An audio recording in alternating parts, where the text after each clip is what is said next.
Assalamualaikum warahmatullahi wabarakatuh. Halo pemirsa, apa kabar Anda hari ini? Beragam informasi akan kami sajikan dari wilayah Pulau Sumatera. Bersama saya Wanasari, inilah kabar Sumatera selengkapnya.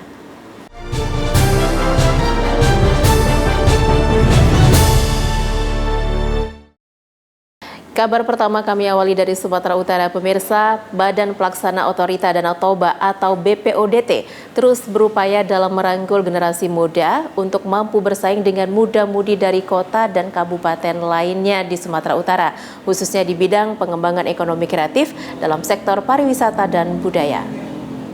Badan Pelaksana Otorita Danau Toba menggelar kegiatan forum kreatif dengan tajuk Danau Toba dimulai hari ini. Kegiatan ini diikuti oleh perwakilan dari muda-mudi di 8 kabupaten di kawasan Danau Toba, Sumatera Utara. Kegiatan ini digelar di Aula Kantor BPODT Toba Caldera Resort yang berlangsung pada 16 hingga 17 Maret 2023 kemarin. Kegiatan ini diisi dengan beragam materi diskusi yang disampaikan oleh Dr. Inggrek Urianto M.Arts yang merupakan dosen dari Universitas Kristen Duta Wacana serta pendiri Jogja Creative Society Andre Aritonang dan Nelson Lumban Toruan. Andre Aritonang sebagai penanggung jawab kegiatan menyebutkan forum ini akan menjadi wadah pemuda kreatif dan akan rutin dilaksanakan. Dan dengan adanya diskusi forum ini dapat memberikan contoh yang baik pada pemuda sekitaran Danau Toba. Andre Aritonang sebagai penanggung jawab kegiatan ini menyebutkan forum ini akan menjadi wadah pemuda kreatif dan dapat memberikan contoh yang baik pada pemuda sekitaran Danau Toba. Dan diharapkan dapat menjadi agenda rutin serta menjadi ajang kumpul-kumpul anak muda kreatif.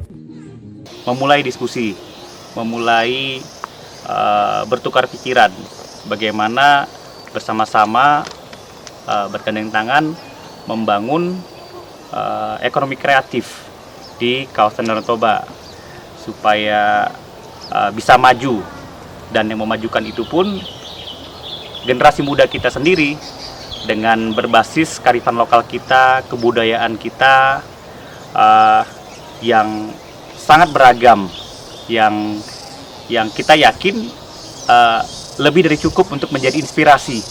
Harapan kita tentu supaya juga ke depan Danau Toba secara umum, juga Toba Caldera Resort secara khusus bisa menjadi tempat berkumpul anak-anak muda, anak-anak kreatif, menjadi tempat bermain mereka, menghasilkan karya-karya yang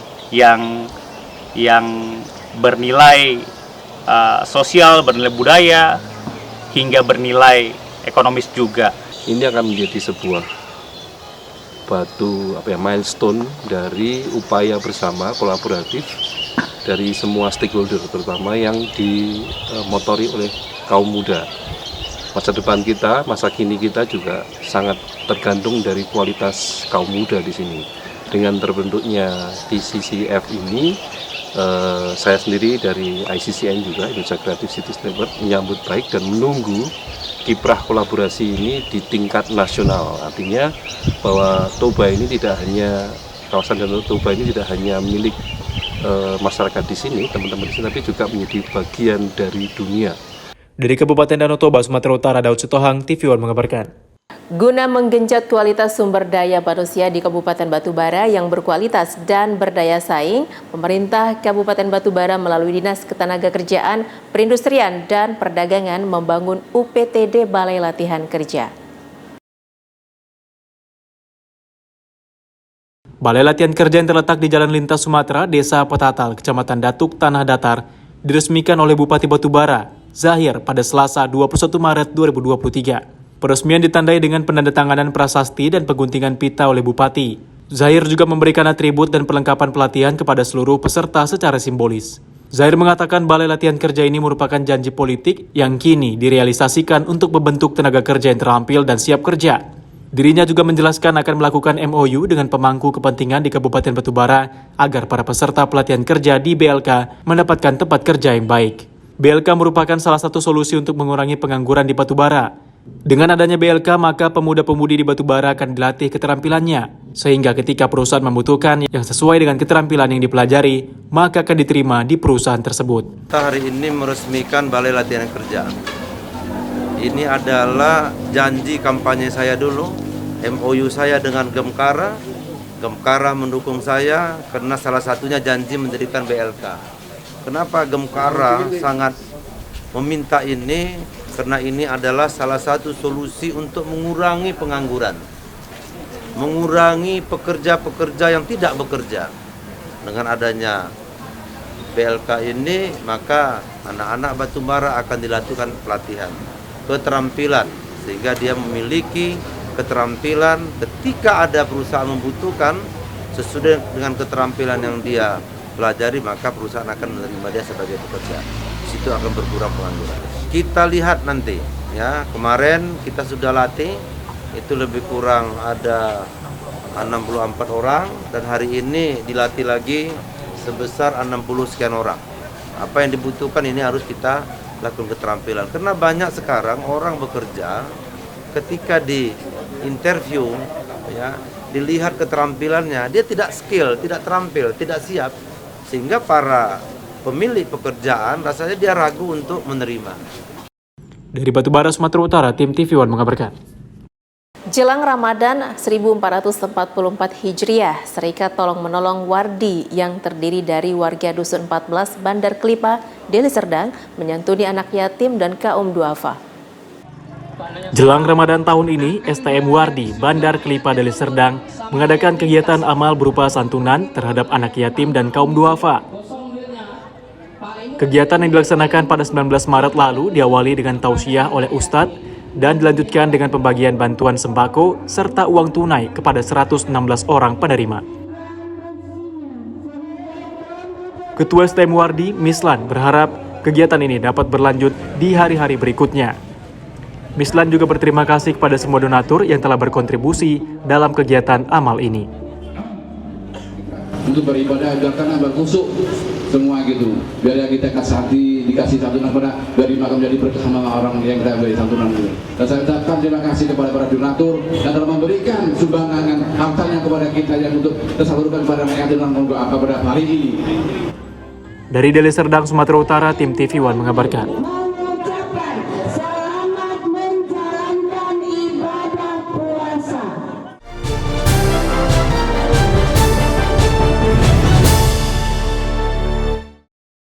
Kita berjumpa lagi dengan Ramadan.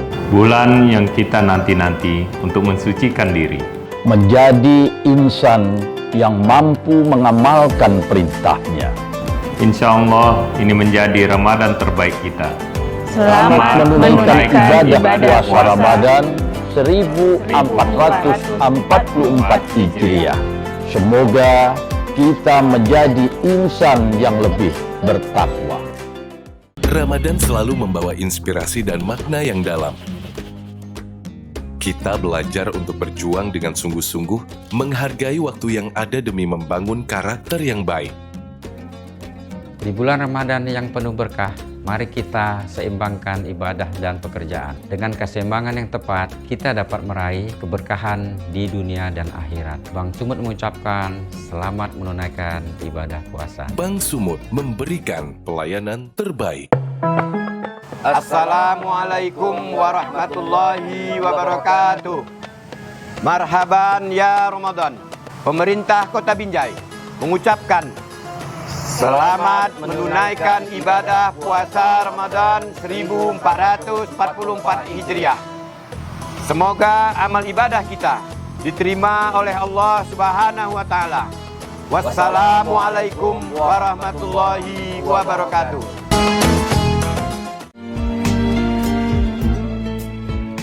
Bismillahirrahmanirrahim. Hindari perbuatan tercela yang merugikan dan ganti dengan kebaikan untuk melatih diri lebih produktif. Kita ambil teladan dari Nabi Muhammad SAW dengan mencontoh akhlaknya yang mulia. Selamat menunaikan ibadah puasa. Saya Haji Apriyadi Mahmud.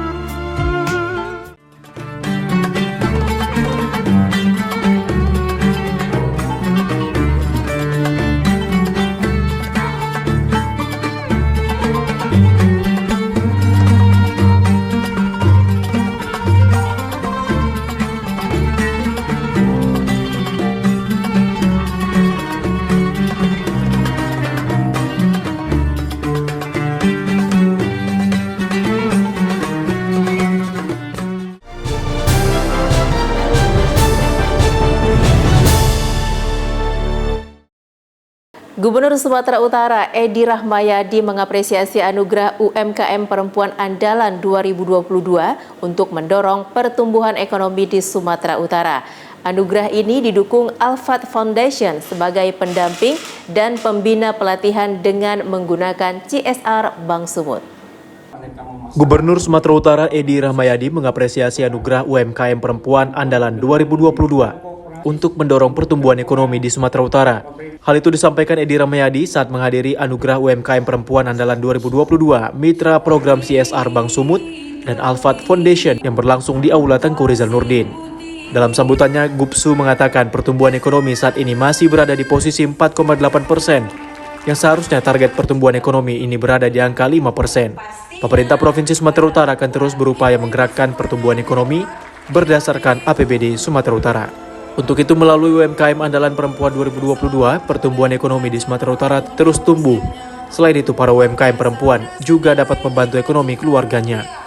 Dengan bantuan dari pihak bank dan juga pendampingan yang dilakukan Al-Fat Foundation, tentunya memudahkan pemerintah dalam membantu pertumbuhan ekonomi, diantaranya UMKM. Yang paling fundamental adalah UMKM kita ini. Di Jogja, pertumbuhan ekonominya begitu pesat karena UMKM. Nah, kita sedang memulai untuk UMKM ini, tetapi harus didesain dengan baik, digitalisasi. Ya, sebenarnya ini adalah hasil kolaborasi antara PT Bank Sumut dengan Al-Fat Foundation ya, terkait dengan upaya kita bagaimana bisa mendekatkan peran UMKM, terutama ibu-ibu, dalam rangka untuk tidak hanya sebagai membantu perekonomian keluarga, tetapi juga kita harapkan akhirnya menjadi penopang hidup keluarga. Al-Fat Foundation juga menyerahkan penghargaan dan menyematkan Nawal Lubis sebagai Duta UMKM Perempuan Sumut dan Nur Ainun sebagai Duta Legenda Seni Ekonomi Kreatif Sumut sebagai jasa dalam bidang seni, yakni pencipta dan juga penyanyi lagu Melayu kontemporer, serta memberikan bantuan modal secara simbolis kepada pelaku UMKM dari CSR Bank Sumut. Dari Medan, Sumatera Utara, Ahmid Al-Yauzar, TV One mengabarkan. Pameran Ramadan Otomotif Expo 2023 yang digelar di Cambridge City Square diikuti berbagai jenama otomotif terkenal. Pameran otomotif ini digelar selama 1 bulan penuh, mulai 20 Maret sampai 19 April 2023. Besarnya animo masyarakat, khususnya Kota Medan, membeli mobil baru jelang mudik Lebaran menjadi latar belakang Cambridge City Square menggelar pameran dengan tema Ramadan Otomotif Expo 2023. Pameran otomotif ini digelar selama 1 bulan penuh, mulai 20 Maret hingga 19 April 2023, bertempat di lower ground floor Cambridge City Square, Jalan S. Parman, Medan. Gelaran pameran diikuti berbagai jenama otomotif terkenal, di antaranya Mazda, Hyundai, Honda, Wuling, Toyota, MG, Nissan, dan Mitsubishi.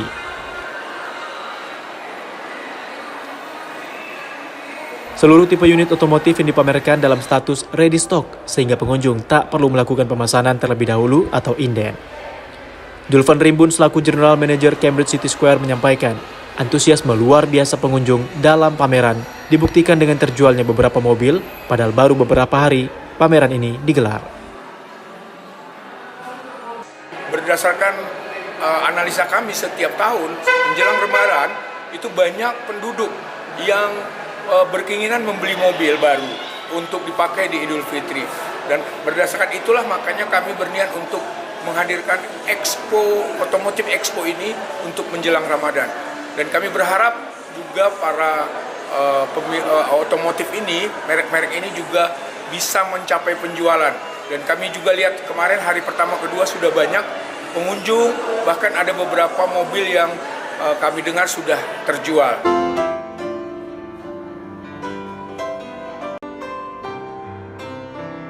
Dari Medan, Sumatera Utara, tim TV One mengabarkan. International Business Association atau IBA Indonesia mengundang investor dari industri di kawasan Asia Pasifik untuk mengunjungi Batam dan Bintan. Kunjungan ke Indonesia bertujuan mengeksplorasi lingkungan industri dan potensi proyek di dua daerah tersebut. Para investor asal Malaysia, Thailand, Hong Kong, Taiwan, dan Cina itu berencana melakukan pengembangan di bidang pariwisata dan bioteknologi. How I got to know this is because of Mr. Yang. Is our tour leader. So he told me that there's an IBA in Batam. So this IBA, they're responsible and their job duty is to encourage the foreign investors to go Batam to grow the economy, to build the business, to help the populations, to grow the economies and make it more better health of the ecosystem. So after that, Mr. Yang just gathered a group of people, a group of expertise from different aspects, including medical, including IT, including like myself in the funeral business, including investment, corporate exercise people, investment party, iBank, investment bank. So with all individual aspect in their industry, so we form a team together to do the field study on Batam. Initially, we are still doing some valuations, such like we have to capitalize it from all the land, the inventory, and then columbarium size, land product, funeral service package. Roughly from the site we see, me myself were estimating the GTV is about maybe 200 to 300 million US dollar. So that will be the actual size that we are looking for. 本来大概带了8位，从香港、马来西亚、台湾过来啊。那我这一次是第一次的接触，那我希望未来 IBA 能够给我们更多的资讯，希望未来能够在这方面能够提供最好的合作的一个开始。请的有香港、马来西亚、台湾的一些专业人士过来。那当然我们会有一些像生命事业啊，像升级园区。还有一些，我们未来会先看现场的实际状况，因为这边位置比较特殊，那我们会针对这边的特殊环境来做相关的评估。Dari Batam, Kepulauan Riau, Alboin TV One mengabarkan.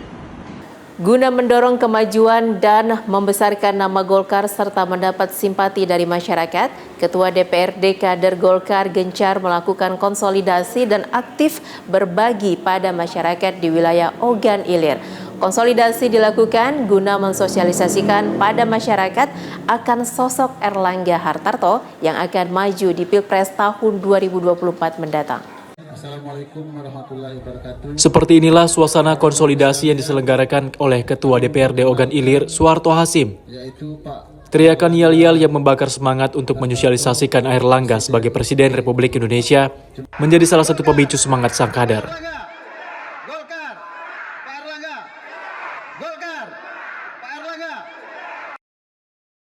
Setelah pengenalan terhadap Erlangga Hartarto, sang kader Golkar ini tak lupa menyempatkan diri untuk menghibur diri bersama warga dengan menggunakan alat musik tradisional khas daerah setempat. Suharto Hasim beserta istri keliling ke beberapa wilayah Ogan Ilir, turun ke desa-desa membawa bantuan serta memperkenalkan sosok Menteri Koordinator Bidang Perekonomian Indonesia yang merupakan Ketua Umum Partai Golkar yang akan maju pada Pilpres 2024 mendatang. Acara konsolidasi ini diselenggarakan di sejumlah tempat yang tersebar di sejumlah kecamatan di Kabupaten Ogan Ilir dengan mengusung tema Golkar Menang, Pak Erlangga Presiden. Selain mengumpulkan warga, Ketua DPRD Ogan Ilir ini dengan ditemani sang istri berkeliling ke rumah-rumah guna membagikan paket sembako kepada warga secara door to door dan mengenalkan pada warga sang Ketua Umum Partai Golkar Erlangga Hartarto. Bahkan Ketua DPRD tersebut tak sungkan untuk menggunakan perahu serta berjalan kaki menerobos banjir untuk sekedar memberikan bantuan sembako kepada warga.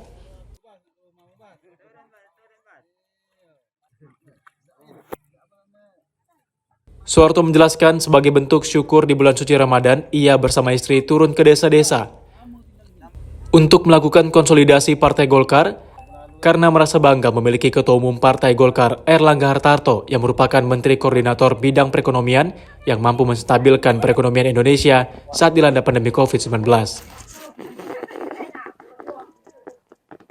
Menyambut bulan suci Ramadan ini tentunya saya bersama-sama istri tercinta turun ke desa-desa langsung konsolidasi Partai Golkar karena kami sangat bangga mempunyai sosok pemimpin Pak Erlangga selaku Ketua Partai Golkar sekaligus Menteri Koordinator Perekonomian, di mana Indonesia sempat dilanda oleh corona ataupun COVID-19, namun Pak Erlangga Hartarto dapat memulihkan perekonomian Indonesia. Di samping itu juga kami tetap mendoakan dan berjuang habis-habisan 2024 ini Pak Erlangga menjadi Presiden Republik Indonesia. Selain itu, masyarakat sangat menyambut baik dan antusias atas apa yang dilaksanakan oleh kader Golkar tersebut. Bahkan warga mendeklarasikan diri untuk selalu senantiasa berjuang dan mendukung Erlangga Hartarto yang akan maju di Pilpres mendatang. Terima kasih Bapak Soeharto, Ketua DPRD Ogan Ilir, yang selalu memperhatikan, yang selalu turun ke lapangan dan memberikan bantuan. Karena Pak Soeharto kader Golkar, kami siap mendukung Ketua Umum Partai Golkar, Bapak Erlangga Hartarto untuk menjadi Presiden tahun 2024.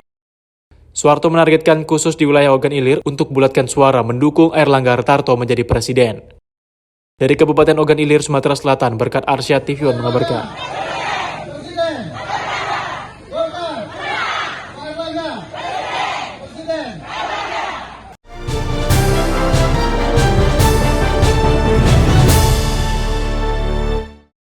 Kita berjumpa lagi dengan Ramadan, bulan yang kita nanti-nanti untuk mensucikan diri, menjadi insan yang mampu mengamalkan perintahnya. Insya Allah ini menjadi Ramadan terbaik kita. Selamat menunaikan ibadah puasa Ramadan 1444 Hijriah. Semoga kita menjadi insan yang lebih bertakwa. Ramadan selalu membawa inspirasi dan makna yang dalam. Kita belajar untuk berjuang dengan sungguh-sungguh, menghargai waktu yang ada demi membangun karakter yang baik. Di bulan Ramadan yang penuh berkah, mari kita seimbangkan ibadah dan pekerjaan. Dengan keseimbangan yang tepat, kita dapat meraih keberkahan di dunia dan akhirat. Bang Sumut mengucapkan selamat menunaikan ibadah puasa. Bang Sumut memberikan pelayanan terbaik. Assalamualaikum warahmatullahi wabarakatuh. Marhaban ya Ramadan. Pemerintah Kota Binjai mengucapkan selamat menunaikan ibadah puasa Ramadan 1444 Hijriah.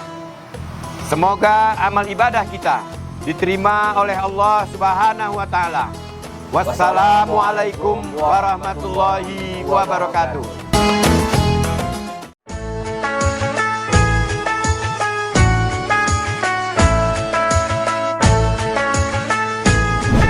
Bismillahirrahmanirrahim. Assalamualaikum warahmatullahi wabarakatuh. Saya Sahapanjin Sarjana Hukum, pelaksana tugas seperti Langkat, beserta keluarga dan segenap jajaran pemerintah Kabupaten Langkat mengucapkan marhaban ya Ramadan. Selamat menaikkan ibadah puasa Ramadan 1444 Hijriah. Semoga Allah Subhanahu wa taala senantiasa memberikan maghfirah serta ridhonya untuk kita semua. Amin ya rabbal alamin. Bersatu sekata berpadu berjaya. Wassalamualaikum warahmatullahi wabarakatuh. Ramadan tiba semua bahagia, tua dan muda bersuka cita. Bulan ampunan, bulan yang berkah, bulan terbebas api neraka.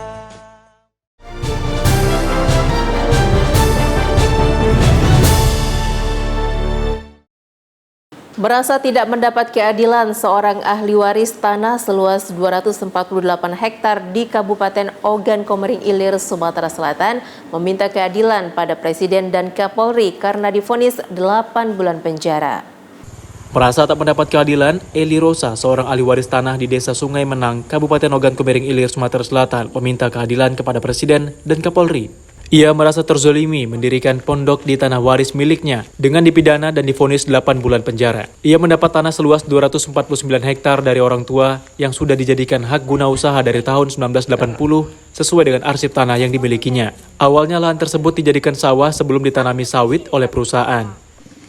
Karena kami sama sekali tidak apa, cuma sekarang pengen pondok karena merasa lahan kami dewek kan, merasa hak usaha untuk kami dewek di sini. Sertifikat gitu lengkap. Kita surat segel pacung alas lengkap, dari itu jual beli suparetnya lengkap, suratnya masih ada sama kami galo. Terjual berarti surat kita udah kate? Belum sama sekali terjual. Nah itu dari awal belum sampai sekarang belum sama sekali. Rp5 pun haram kalau kami makan duit PT. Itu belum pernah kami ngambil duit dia. Sebagai tahu saya tidak ada yang jual, Pak. Saat itu Bapak menjabat apa? Berkades kepala desa. Kepala desa itu.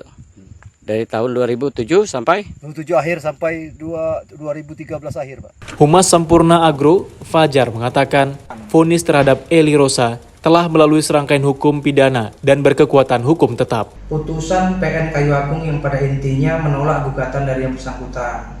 Jadi sebenarnya di dalam persidangan pidana dan perdata kita dapat membuktikan bahwasanya Malhai Deroni alias Jamal yang merupakan orang tua yang bersangkutan itu telah menerima ganti rugi dari perusahaan ya pada periode GRTT tahun 9697. Nah kemudian lahan yang diklaim oleh yang bersangkutan statusnya adalah HGU. Dari Oki, Sumatera Selatan, Erda Suhaimi, TVON mengabarkan. Pelayanan rutin terhadap masyarakat di Kabupaten Padang Lawas mulai terganggu. Hal ini dikarenakan dampak dualisme kepemimpinan yang terjadi di kabupaten tersebut. Kondisi ini juga mengancam tidak cairnya anggaran APBD tahun 2023. Beginilah suasana di salah satu sudut pusat kota Sibuhuan yang kini ditumpuki sampah. Sampah ini diperkirakan sudah beberapa minggu tak diangkut petugas kebersihan, sehingga cukup mengganggu kenyamanan masyarakat yang melintas. Salah seorang warga mengaku aroma busuk cukup mengganggu penciuman warga saat melintas di lokasi Lapangan Merdeka, Kota Sibuhuan. Setelah beberapa minggu belakangan, sampah itu tak diangkut petugas kebersihan. Kisaran 1 minggu atau 2 minggu gitu lah bang, nggak diangkat sampahnya bang. Jadi akibatnya gimana bang? Akibatnya ya mengganggu ya? Pengaruh kali lah bang, apalagi depan mes kita ya kan. Puskesmas lagi ya? Puskesmas, kantor-kantoran di sini. Udah mulai terasa aroma ya? Udah mulai terasa aromanya bang. Tak berjalannya aktivitas pelayanan rutin terhadap masyarakat saat ini diduga dampak dari dualisme kepemimpinan yang terjadi di Kabupaten Padang Lawas. Bang Sumut terpaksa membekukan anggaran dikarenakan Sekda Kabupaten Padang Lawas, Arpan Nasution, belum menandatangani penggantian spesimen BUD hingga saat ini, sehingga Bang Sumut terpaksa melakukan pembekuan anggaran Pemkab Padang Lawas. PLT Kepala Badan Pendapatan Pengelolaan Keuangan dan Aset Daerah atau BPPKAD Padang Lawas, Fajar Hasibuan mengatakan, akibat dibekukannya anggaran tersebut oleh Bang Sumut mulai berdampak buruk terhadap pelayanan rutin untuk masyarakat di Kabupaten Padang Lawas. Selain itu adanya kekhawatiran dari ASN dan pegawai honor di lingkungan Pemkab Padang Lawas yang tak akan gajian pada awal bulan April mendatang. Itu terkait untuk proses pencairan APBD dari Bang Sumut itu dalam status quo. Dan sampai saat ini itu dana dari RKUD untuk pembayaran kegiatan-kegiatan untuk pemerintah Kabupaten Padang Lawas masih tersendat. Dualisme kepemimpinan yang terjadi di Kabupaten Padang Lawas saat ini cukup mengkhawatirkan. Bila tak segera diselesaikan dengan baik, bisa berdampak buruk bagi masyarakat Kabupaten Padang Lawas. Dari Kabupaten Padang Lawas, Irfan, TV One mengabarkan. Peduli terhadap para pedagang pasar Ramadan di Kota Padang Sidempuan, Sumatera Utara, Pemkot setempat menyiapkan lapak pasar Ramadan gratis di halaman Bolak Padam Nadimpu. Ada sebanyak 84 pedagang takjil dan kuliner memadati lokasi pasar Ramadan ini. Bulan suci Ramadan tak terlepas dari aneka sajian khas untuk berbuka puasa atau takjil yang menjadi buruan kaum muslim menjelang waktu maghrib tiba. Seperti pada bulan Ramadan tahun ini, sederet kuliner legendaris pun muncul di pasar Ramadan halaman Bolak Padang Nadimpu di Kota Padang Sidempuan, Sumatera Utara. Beragam makanan khas seperti takjil dan kuliner menjadi buruan umat muslim untuk berbuka puasa, seperti toge penyabungan yang memiliki rasa manis dengan berisikan berbagai bahan utama seperti lupis, cendil, tape pulut hitam ditambah dengan cendol pandan, santan kelapa, dan gula merah asli dari Tapanuli Selatan. Selain toge penyabungan, di pasar Ramadan ini juga menjual berbagai makanan lainnya seperti bubur kacang hijau, bubur campur, onde-onde, dan kuliner ayam goreng, udang goreng, dan berbagai makanan lezat lainnya. Kepedulian Pemko Padang Sidimpuan pada para pedagang pasar Ramadan di halaman Bolak, Padang Nadimpu dibuktikan dengan disediakannya lapak gratis selama 1 bulan untuk para pedagang yang berjualan takjil dan kuliner khas lokal. Tahun ini kami disarankan oleh Pak Wali supaya membuat, walaupun tidak ada anggaran untuk itu, kita tidak akan mungkin menyerah dengan anggaran. Jadi kita berpikir supaya bagaimana majunya pedagang-pedagang musiman yang pada bulan Ramadan itu bisa aktif ataupun bisa membantu perekonomian mereka dan bisa terarah dan tertib, tidak seperti tahun-tahun sebelumnya. Jadi di situ Pak Wali berpikir bagaimana caranya supaya tertib, diarahkanlah tempatnya di halaman Bolak. Untuk tahun ini gimana masalah tempatnya? Ya, untuk masalah tempat, syukur alhamdulillah Pemko Sidimpuan tidak membebankan uang lapak kepada kita, artinya gratis. Kita hanya membayar untuk jaga malam dan uang kebersihan saja setiap harinya, begitu. Dari Padang Sidimpuan, Sumatera Utara, Dede Herianto, TV One mengabarkan. Bupati Padang Lawas Haji Ali Sultan Harahap melaporkan Wakil Bupati ke pihak kepolisian terkait dugaan tindak pidana penyalahgunaan jabatan palsu yang diduga dilakukan Wakil Bupati pasca terbitnya surat Mendagri tertanggal 2 Maret 2023. Surat tersebut berisi pengaktifan kembali Bupati Padang Lawas setelah dinyatakan sehat dari penyakit yang sempat ia derita. Buntut polemik dualisme kepemimpinan, Bupati Padang Lawas Ali Sultan Harahap melalui kuasa hukumnya mendatangi Mapolres Padang Lawas dengan membawa berkas diduga sejumlah bukti. Tim kuasa hukum melaporkan Wakil Bupati Padang Lawas ke SPKT Polres Padang Lawas. Laporan ini diduga terkait penyalahgunaan jabatan palsu yang dilakukan Wakil Bupati Padang Lawas Ahmad Zarnawi Pasaribu. Dalam laporan ini, kuasa hukum Bupati menyatakan menduga Wakil Bupati Padang Lawas yang sempat menjadi PLT Bupati saat Bupati Padang Lawas mengalami sakit melakukan praktik penyalahgunaan jabatan yang diduga palsu pasca terbitnya surat Mendagri tertanggal 3 Maret 2023 terkait pengaktifan kembali Ali Sultan Harahap sebagai Bupati setelah dinyatakan sembuh hasil rekam medik RSCM Jakarta. Kita melaporkan Saudara Ahmad Zarnawi Pasaribu atas tindakannya yang mengaku-ngaku sebagai pelaksana tugas Bupati Padang Lawas. Pasca keluarnya surat Mendagri pertanggal 2 Maret tersebut, dan kemudian setelah dikeluarkannya oleh Bupati, dikeluarkan Bupatinya surat naskah nota dinas bahwa setiap penata dinas itu harus atas nama Bupati Padang Lawas, bukan PLT. Nah, setelah tanggal itu, tanggal 9 dikeluarkan nota naskah dinas itu, oleh Saudara Ahmad Zarnawi masih juga menerbitkan beberapa surat yang mengatasnamakan sebagai pelaksana tugas Bupati Padang Lawas. Nah, ini yang kita laporkan hari ini. Kita sudah telah menerima laporan dari pengacaranya Pak Ali Sultan Harahap oleh Saudara Madan Hanafi dengan LP nomor 9/3/2023 di SPKT dengan dugaan tindak pidana penyalahgunaan jabatan palsu. Sang Wakil Bupati saat akan dikonfirmasi belum bersedia untuk memberikan keterangan. Selain itu, ia dikabarkan beberapa bulan belakangan sudah jarang masuk ke kantor. Dari Kabupaten Padang Lawas, Sumatera Utara, Irfan, TV One mengabarkan. Kabar tadi sekaligus menutup program Kabar Sumatera. Jangan lupa update berita terkini lainnya di kanal tv1news.com. Saya Wanasari dan seluruh kerabat kerja yang bertugas mengucapkan terima kasih. Assalamualaikum warahmatullahi wabarakatuh dan sampai jumpa.